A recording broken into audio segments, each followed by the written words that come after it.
All right, so now we're going to talk about the bubble sort algorithm, and it's almost just like the selection sort algorithm. At any given point, we find the next item and we put it in its proper place. The difference is we have a different scheme that ends up causing the next item to go to its proper place.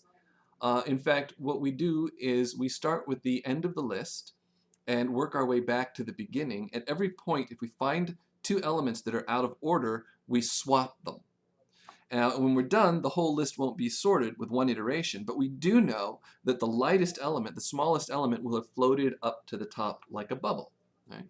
And then we need to repeat the process with the rest of the list to put the second item in the second position. At every given point, it's pretty much the same thing with a shorter and shorter list until we're ending up with a list that only has one element, and it's trivially sorted anyway, so we have to do nothing. So this is exactly the same as selection sort in its outer loop, but in its inner loop, instead of searching for the smallest, we do a whole bunch of swaps. Let me kind of show you what's going on here. The very first iteration of BubbleSort, this is the inner loop part. And here we're showing you kind of the result after each step of iteration. So let's first look at the inner loop. If we have Phil, Al, John, Jim, and Bob as our input, the inner loop is going to go in reverse. And it's going to start by looking at Bob and comparing it to Jim. And if it finds that they're out of order, it's going to swap them, which we see here. So Bob has been put there and Jim has been put there, right? Our current pointer is now looking at position 3, which is a Bob at this point in time, and let's compare that to John. And if it finds they're out of order, again, it's going to swap them. So Bob ends up here, and John ends up down there, and our current pointer is up here at 2. It's still Bob. Now we're comparing Bob to Al, and it finds that they're out of order, so it's going to, well, actually, it doesn't find that they're out of order, because Al is less than Bob. That's what it should be. So it doesn't swap them at all. They just move straight over. But we still have to update the current item to be Al. Now we compare Al to Phil, and we find that Al is less than Phil, so we swap them. Al ends up at position 0. Phil ends up at position 1. And our current pointer is at 0, which means there's nothing previous to look at, and we're done. We know that Al is in the proper spot. That was the end of the first iteration, so we end up with this as a result. Okay. Similarly, as you go through the next iteration, you compare Jim to John and find they're out of order, so they swap. Then you come up and you compare Jim to Bob, and you find that Bob is indeed less than Jim, so you don't swap. And then you compare Bob to Phil, and you find that they're out of order, so you swap them. Right? And you end up with John, Jim, Phil, and Bob, and you know that Bob is in the right spot. Same thing here. You compare John to Jim and find that they're not out of order, so you don't swap them. And then you compare Jim to Phil, and you find that they're out of order, so you do swap them. You swap Jim and Phil, right? And then when you're done, you hit not 0, but you hit the beginning of this little list. So you're done, and you know you've got the first 3 in the right spot. Similarly here, these two have to be swapped because they're out of order. And then you know that all of this is in order. Instead of having one extra iteration to look at this, you know that it's in order because it's only got one item, and therefore you're done. I'm not going to go to the next, well, I will go to the next slide, but this part is hard to explain.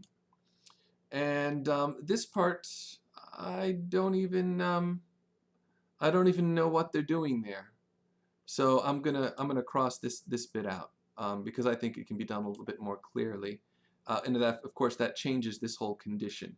So instead of taking you through this code, I'm going to develop some code in PyCharm. So here we're going to do a top-down design for the bubble sort algorithm. So at the very top, we are going to have just exactly like selection sort. In fact, I could go back and copy this, but I'm going to type it again. So first unsorted equals 0 because initially the whole thing is unsorted. And in our outer loop, we're going to go while not sorted, all right? And the condition for it not being sorted would be that first unsorted should be less than length minus 1. So this is just like selection sort, right? You don't have to go all the way up to length. You don't have to go all the way. You don't have to go all the way up to length minus 1. You stop before you hit length minus 1, right? Um, so here we have that, and here we have to bubble up, right? And then this is a count-controlled loop, and in a count-controlled loop, we need to do something that changes this condition. So what we're going to do is we're going to increment first unsorted. So first unsorted equals first unsorted plus 1.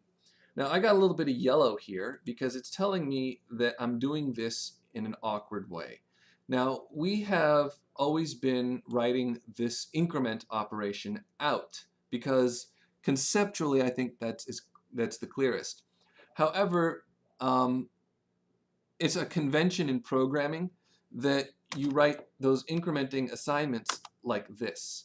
You have to spell this long word less often, and actually incrementing by 1 or incrementing something in place is conceptually different than creating a copy of it that has 1 added to it and then storing that copy back. This can be more efficient, but more importantly, this is what other developers expect to see when you increment. And even though it doesn't seem conceptually the simplest, this is the best style thing to do. So we're adding 1 to first unsorted with this plus equal operator. Get used to seeing that. PyCharm and many other IDEs will just let you know right off the bat when you could use it, but you didn't, and therefore it's confusing to other people, even if not to you. So here's the top-down part. We just need to get that little bit where it bubbles up. So we need to drill down on that. So there's an outermost count control loop. So how do we drill up? How do we bubble up? Well, we need to start from the bottom and work our way up to the top. So we're doing a count controlled loop, but we're starting from the end of the array. So we're going to create a variable called index, and we're going to set it to the position of the last item in the array, which is not at length, it's at length minus 1. Remember 0 to 4, and then the 5th element would be at index 4, for instance, right? So we set index equal to length minus 1, and now in our count controlled loop, instead of adding each time, we're going to be subtracting each time.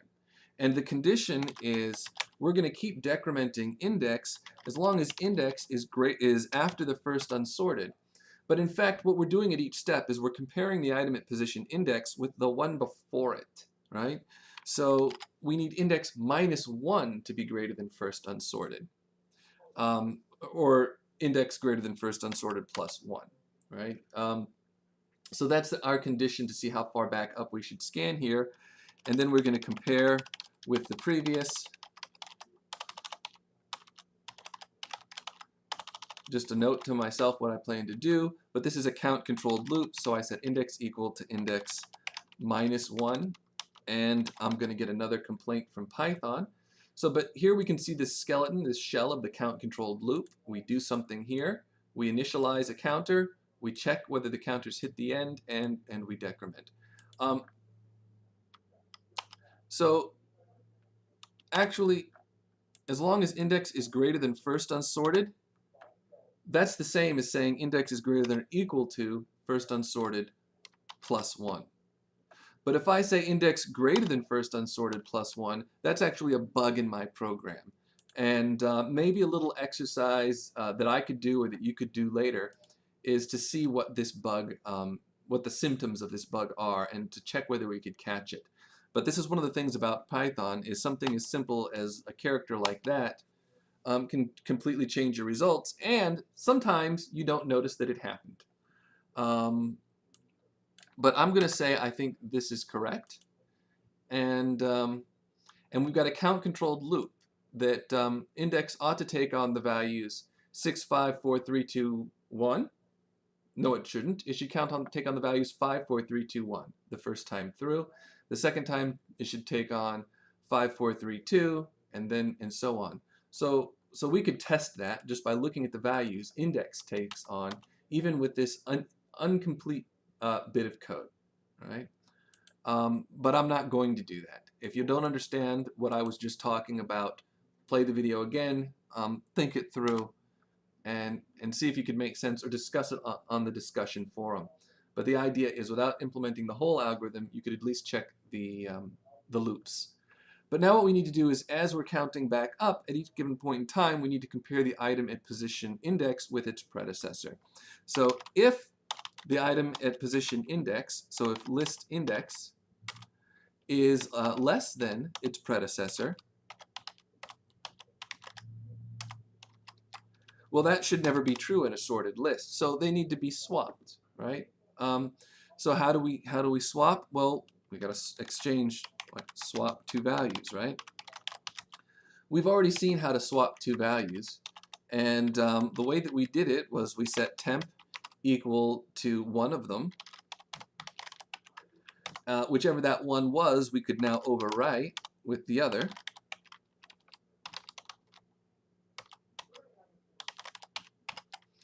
And now we can set the one that the other one to the value that was saved. So that's a swap, two values, right? And if this works correctly, then we didn't lose any data, right? If it works incorrectly, we would have duplicated one of these two.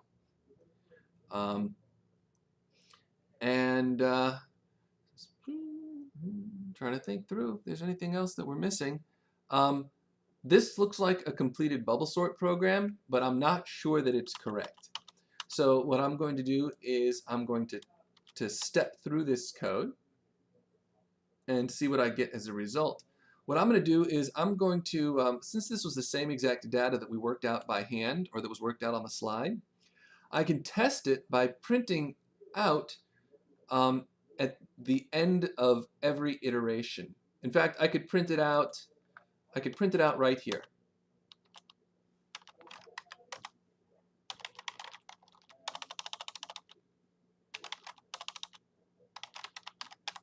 Now, if this is correct, I should get the same sequence of arrays I saw in the slide. So let me just go ahead and I always hit debug. So let me go ahead and debug this.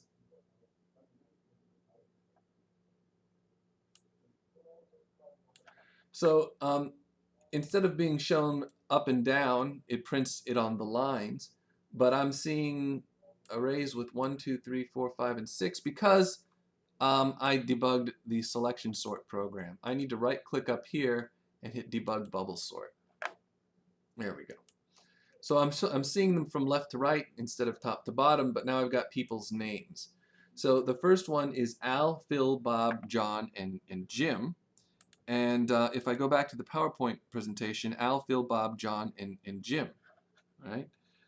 Then I've got Al, Bob, Phil, John, and Jim. And in the slides, also Al, Bob, Phil, Jim, and John. So it's printing them in the right order. Al, Bob, Jim, Phil, and John. And at the end, they match as well. Al, Bob, Jim, John, and Phil. So at the end of every iteration, it matches what I expect. And I could even test what the list is. I can get rid of that because I don't need it. I could even check what the list is on this inner loop, and I can use a breakpoint to do that. Just by printing here, I can print the list at each point. And if I hit done, and I debug it, now I can see after each step. So the very first, here we go. If I compare this to, okay, you know what? It's gone off the screen. I can't help that. But if I compare this to what's here, I'll read off what I got. So I got Phil, Al, John, Bob, and Jim. That's right here. Phil, Al, John, Bob, and Jim at the end of the first one. At the end of the second one, I got Phil, Al, Bob, John, Jim. Good. And at the next one, I got Phil, Al, Bob, John, Jim. So Phil, Phil, Phil. Phil, Al. And then the last one is Al, Phil, Bob, John, Jim. Yes, so it matches. I could call this correct. That's not really a complete test, but that's what we would call maybe a sanity test, that we got the right results, because we can kind of trace through what the things are here. You can also use this as ways to answer some questions about BubbleSort.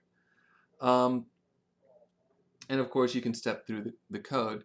But yeah, things floated up to the top, and we turned it into Python code. What else should I say here? Let me return to the slides real quick and scan through how they presented this. So the bubble up thing, you set index to length -1 while it's greater than first unsorted +1. Is this correct? Remember I said that if I did it like that, it would be an error. So let's see if I was right. So let's go back into here and see what happens. So let me just, when I'm done, let me print the list. If I run this, it gets them in order: Al, Bob, Jim, John, and Phil. What if I say if index is greater than first unsorted +1? That's what the pseudocode in your presentation says. So here I've changed this to match the code in your presentation. I had it like this. That slide has it like that. The way that I had it, it produced the correct output. If we run it like this, it thinks that this is the sorted array. And the problem is this is not the sorted array because Phil is not less than Al. So you could spot a problem by running it, assuming you're perceptive enough to see that that's not sorted. You could write a little routine to check whether the result is sorted and automatically test it, and that way you could use even bigger inputs, right? But so far we know that this isn't right, and I caught the error as I was writing the code, and that is that either you want to be greater than, our goal is to go backwards until we find the item just after unsorted, right? But by saying index is greater than unsorted, that means we're at the item just after it. Here we're saying the item just after first unsorted +1. So we aren't going all the way back to the beginning of the list. We're in fact stopping 2 items after first unsorted. It's kind of a difficult, it could be a difficult bug to find, except for that you can see that there's a problem here in the output. And then of course what you would do is you would begin tracing through the code at each step and checking whether where the thing that you're getting differs from what you had expected. So you do this, and you'd be pressing F8, and you'd be looking at the variables, and you'd be going back, and you'd be looking at what the list is at each point in time, so that you could check it. And the way that you would actually be doing this is you'd be using the debugger, and also on your desk you would be using not this. This is annoying. Something like this, which if you're any kind of an engineer, you ought to have either. Some people use grid paper. I like to use just plain white paper. But while you're trying to figure out what's going on, you need to be drawing the pictures that organize and illustrate the state from you. So this presents it to you, but not always in the clearest way.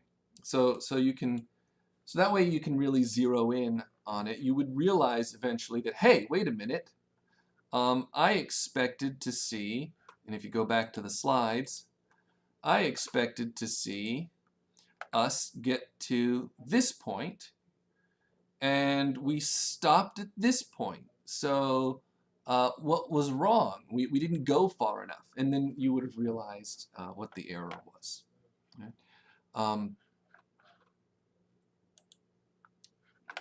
Yeah, so how about in terms of efficiency? How does BubbleSort compare to selection sort.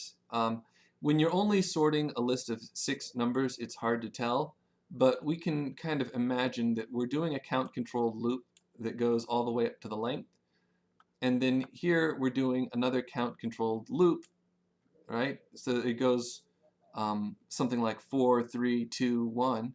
So it's going to be just like selection sort. It's going to be, you got 2 loops, it's going to be about n squared algorithm, right? So it's not very fast. The difference being in selection sort, we did the same number of comparisons, but we only did 1 swap.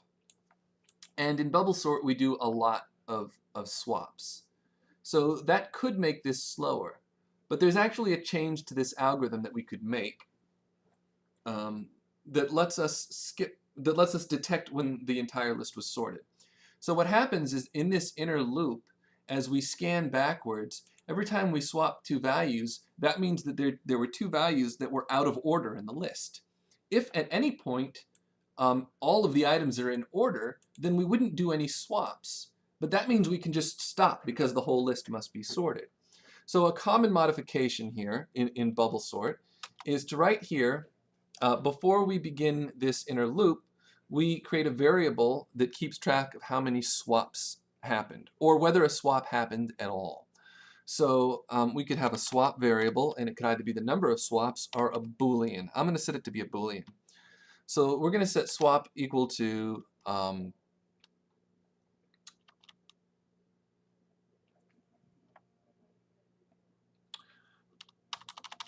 here.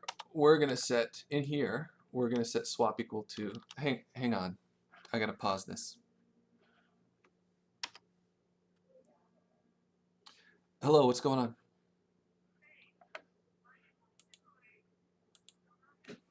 on? Yeah, should I come home?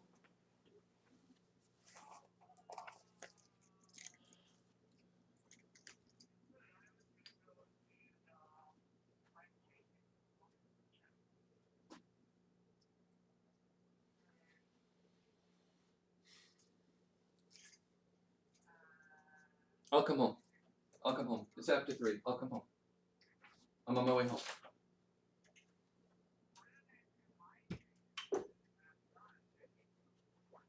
Okay, let me know when you're done. And I'll come home. Okay, all right. Bye.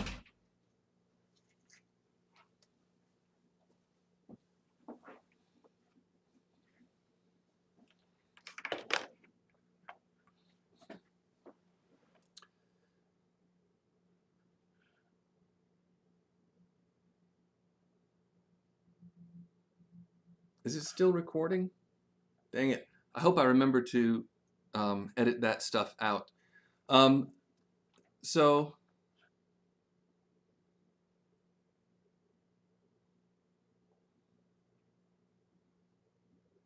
where the heck was I?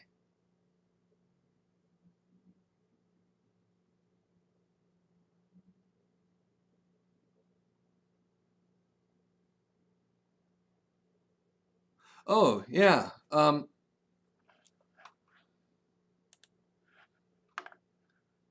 Okay, so if at any given point we find that we didn't have to swap anything, then the whole list must have been sorted. So what we can do is we can keep track of whether in this loop we ever had to swap the values, right? So what we'll do is in the top of the loop, or before we begin the loop, we will set swap equal to false. So swap will just be a variable that keeps track of whether we had to swap anything. And if in here we actually swap anything, then we'll set swap equal to true. So this will only ever get encountered after we've swapped something. So every time we begin this inner loop, swap becomes false, we go through, and at the end, if we actually swapped anything down here, then swap will be true. Okay? And what happens is, if we get to the end here and swap is still false, then that means the whole list was already sorted. So over here, remember the actual condition here is while we're not sorted. So now we could say if we're not sorted, if first unsorted is less than length minus 1, and swap should be false, right? So you could write and swap equals false, but that would just be silly, and Python even tells you that that's silly, yet people do this all the time. It's bad style because this is a Boolean variable. We should say and not swap. There we go. So that's the same thing as saying swap equals false. So that's our condition there. So now what should happen is before we even finish, we could recognize that things are already sorted and not do the swapping. Now how could we test that this has happened? Well, we should only go through one iteration if the list was already sorted, right?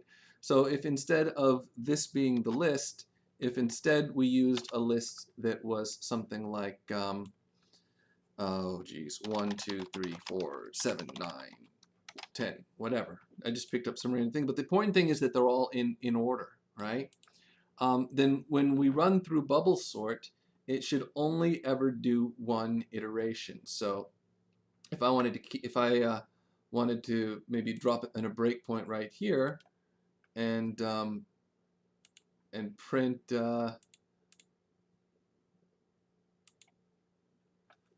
print list, right? I could actually, if I do this, I can actually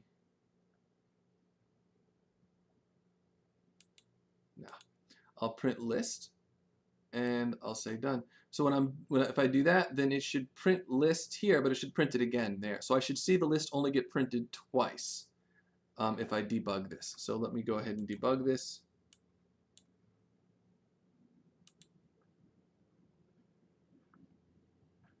Okay, so what happened here, and this is good to see in a debugger, is I got an error right here. And it shows me that little lightning bolt. And the problem is I tried to access this variable swap, and at the beginning of this list, it had never been set. So I need to initialize swap equal to, and initially I want this loop to go. So swap should be set to false initially. Yeah. So now if I try this, maybe I won't get that condition. All right, so this didn't work because I can tell that it didn't work because it printed the output many times. It shouldn't have done that. It should have only executed this loop once. So what has happened?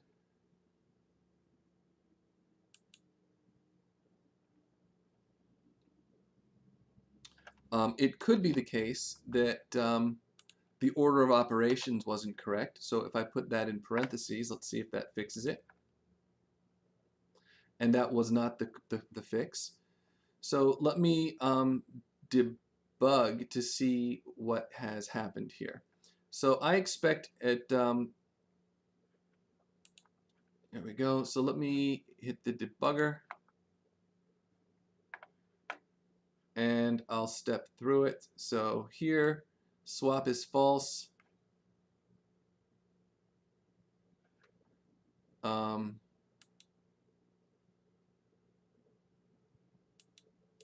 That condition never gets hit.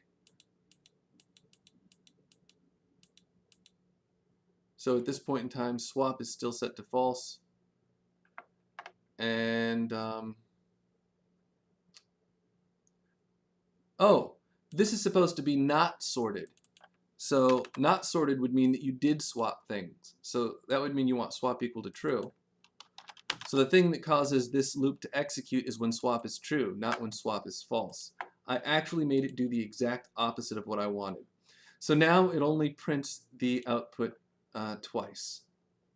Right? Now that was a mistake that I did, an error that I made, but I'm going to go ahead and leave it in there because maybe you guys can kind of look at the process of diagnosing errors, which is really what writing code is mostly about. You think things through, and everybody always talks about problem development and design, but the biggest skill is probably figuring out what went wrong when you tried to actually do it. And whether or not you actually got it right when you actually tried to do it. So here it printed it only twice like it was supposed to, And then, of course, hopefully we didn't break the old one. So we can do a little bit of regression testing here. If I run it like this, then it should print... it was broken because I left this thing which I had told you was a bug in there. So again, regression testing, I get the correct output, Al, Bob, Jim, John, and Phil. And then also in here, well, actually, I get the correct output. I'm no longer tracing down here. I must have deleted that breakpoint, so I didn't get a count of the number of times I hit it. So, yeah, so a little bit of testing. You know, you want to have input where you know what the expected output is, and you want that input to exhibit the behavior you want. In BubbleSort, for very long lists, it can be very slow, but it's not much worse than selection sort, except for that it does a lot more swapping potentially. However, it also potentially does a lot less. I'll wrap that up now.